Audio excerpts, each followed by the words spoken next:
Em nome do Pai, do Filho e do Espírito Santo. Amém.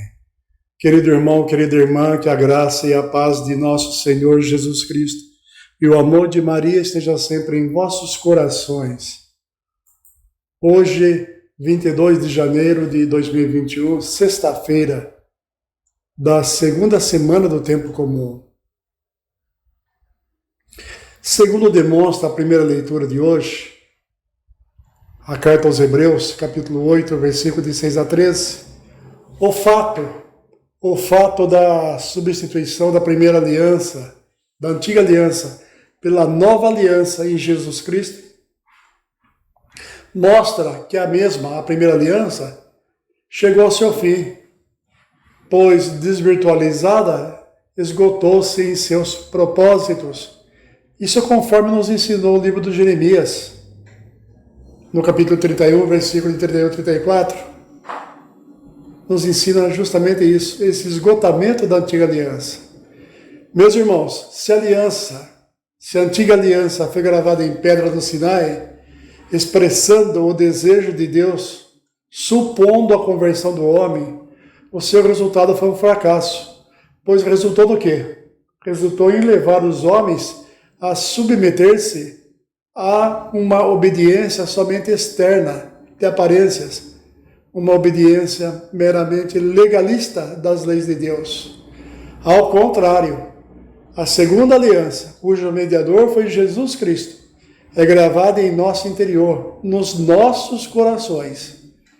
Meus irmãos, de fato, em Jesus, a vontade de Deus alcançou a planificação do objetivo, que é a salvação do homem.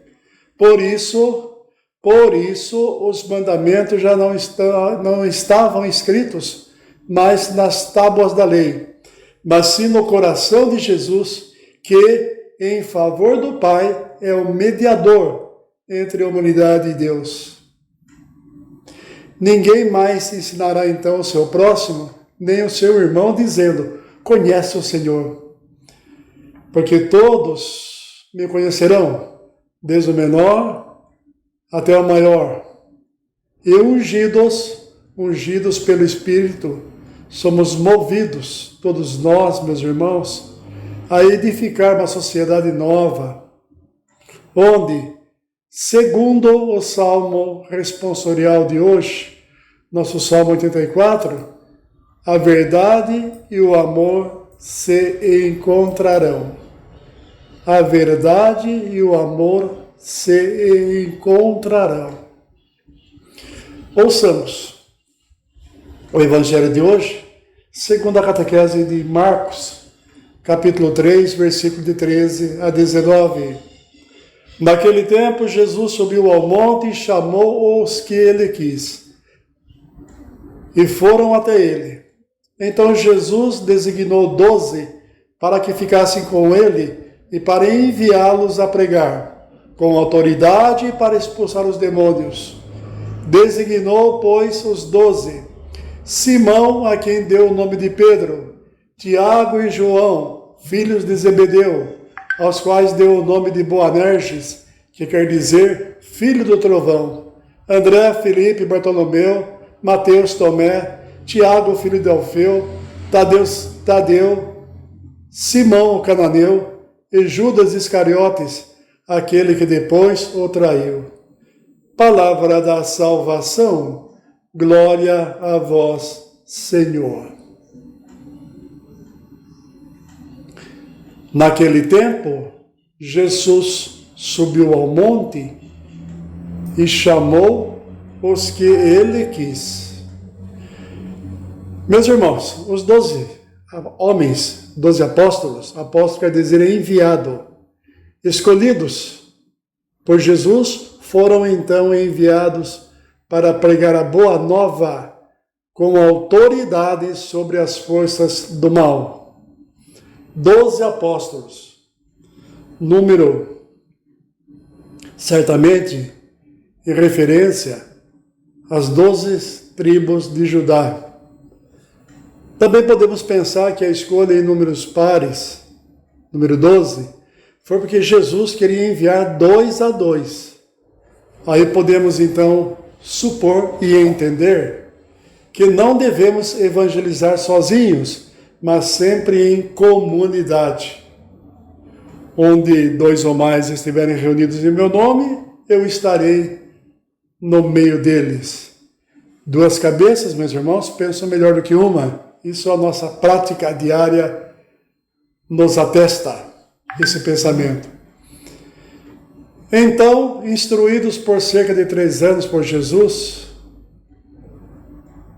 os 12 apóstolos, e uma vez que o Espírito Santo desceu sobre eles em Pentecostes, eles saíram e dedicaram a sua vida a pregar e expulsar os demônios. Pregar e expulsar o demônio são sinais pelos quais, meus irmãos, o evangelista Marcos apresenta para nós a missão de Cristo. Ou seja, os apóstolos deviam então continuar a obra que o Mestre havia ensinado. O apostolado, cujo objetivo é tornar realidade o reino dos céus entre os homens, não foi, e sabemos, meus irmãos, que nunca será uma tarefa fácil, porque no mundo moderno, no mundo de hoje, ainda há muitos a quem é necessário pregar e ainda há muitos demônios a expulsar e exorcizar. Meus irmãos, ainda há muito trabalho a fazer. Por isso, a igreja continua a necessitar de homens e mulheres dispostos a deixar tudo para dedicar e consagrar a sua vida para estar com o Mestre, estar aos pés do Mestre Jesus e depois, assim, continuar a sua missão evangelizadora no mundo. Que o bom Deus nos capacita, o bom Deus que nos capacita e nos provê, espera o meu, o vosso, o nosso testemunho e se alegra com o sim dos nossos corações sinceros e disponíveis para espalhar no mundo a fraternidade do amor. Deus abençoe você, em nome do Pai, do Filho e do Espírito Santo. Amém.